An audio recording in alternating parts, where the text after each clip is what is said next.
और असलियत यह है कि हमें जो बातें पता चलती हैं वो इससे बहुत इतर है।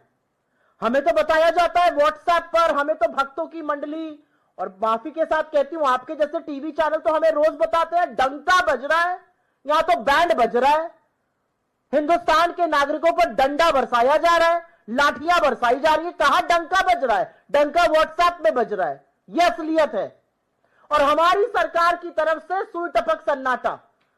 हमारी सरकार एक स्टेटमेंट लगा के कहती है अमेरिकन स्टूडेंट्स जो हैं वहां पे गए इंडियन स्टूडेंट्स, वो वहां के लॉज का पालन करें, कैंपस पर अच्छे से बर्ताव करें, इसलिए आपको चुनकर शासन में बिठाया था।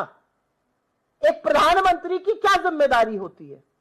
भारत के सम्मान को, भारतीयों के सम्मान को पैरों के तले अमेरिका रौंद रहा है, बूटों के नीचे हमारे लोग रौंदे जा रहे हैं। एक प्रधानमंत्री की क्या जिम्मेदारी है? जाकर झपिया पपिया करना, लपक लपक के ट्रंप को और कभी बाइडेन को गले लगा लेना। इस देश के प्रधानमंत्री की जिम्मेदारी है कि अगर हिंदुस्तान की या हिंदुस्तानियों की कहीं भी तौहीन हो, हमारा सम्मान हो, हमारा अपमान हो, तो उसके खिलाफ खड़े होकर मुस्तैदी से बोले। हमें व्हाट्सएप पे बड़ी बड़ी बातें बताई जाती हैं। क्या फायदा हुआ आपकी इस नीति का? आप तो हाउडी मोदी, नमस्ते ट्रंप, कोरोना होता रहा, आप नमस्ते ट्रंप कराते रहे, हाउडी मोदी कराते रहे। आपने तो वहां जाकर प्रचार भी कर डाला, आपकी बात ट्रंप सरकार भी कर डाला। फायदा क्या हुआ इन सब चीजों का? आज असलियत यह है कि हिंदुस्तान का लगातार अपमान कर रहा है अमेरिका। डोनाल्ड ट्रंप ही नहीं, उनके सारे सेक्रेटरीज, चाहे वो हावर्ड लिटविक हो, चाहे वो रूबियो, बार बार पाकिस्तान और हिंदुस्तान को एक साथ खड़ा कर रहे हैं, और जो हमारे भारतीय मूल के लोगों के साथ किया जा रहा है। आपके यहां कोई गैर नियम से आया है, बिल्कुल आप एक्शन लीजिए। आप नेपाल में कमर्शियल फ्लाइट भेजते हैं और आप हिंदुस्तान में मिलिट्री जहाज में लोगों को बेड़ियां और हथकड़ियां पहनाकर भेजते हैं, और हमारे विदेश मंत्री झूठ बोलते हैं कि ऐसा पहले भी हुआ है। ऐसा कभी पहले नहीं हुआ है। और असलियत यह है कि पहला हवाई जहाज यहां उतरने के बाद नरेंद्र मोदी जी ट्रंप से मिले थे, और हमें लग रहा था कि 145 करोड़ का प्रधानमंत्री जब डोनाल्ड ट्रंप से मिलेगा तो वो कहेगा मेरे लोगों के साथ इस तरह का अपमान, इस तरह की तौहीन करने की आपकी हिम्मत कैसे हुई।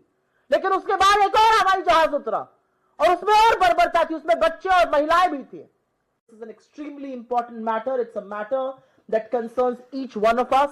What you saw in this video is an Indian student who has gone to America with dreams, with aspirations. It's all right, we played the video. With dreams and with aspirations, and the reality is that he is being treated like a hardened criminal. He is being handcuffed. He is being beaten up. He is being deported for what?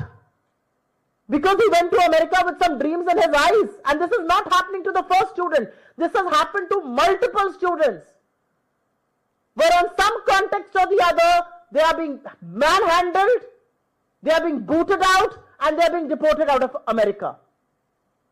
Our students, the backlog is increasing as far as visas is concerned. Admissions are being denied, and not just that, 682 Indians were handcuffed. They were put in military planes and sent back to India.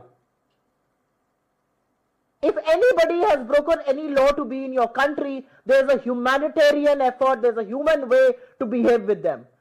For countries like China and Nepal, America sends people in commercial flights, and our people were stuffed into a military aircraft, and you should have read and heard their ordeal. They could not defecate, they could not urinate for multiple hours at a stretch, women and children alike. And not a squeak from our government. What is our government doing?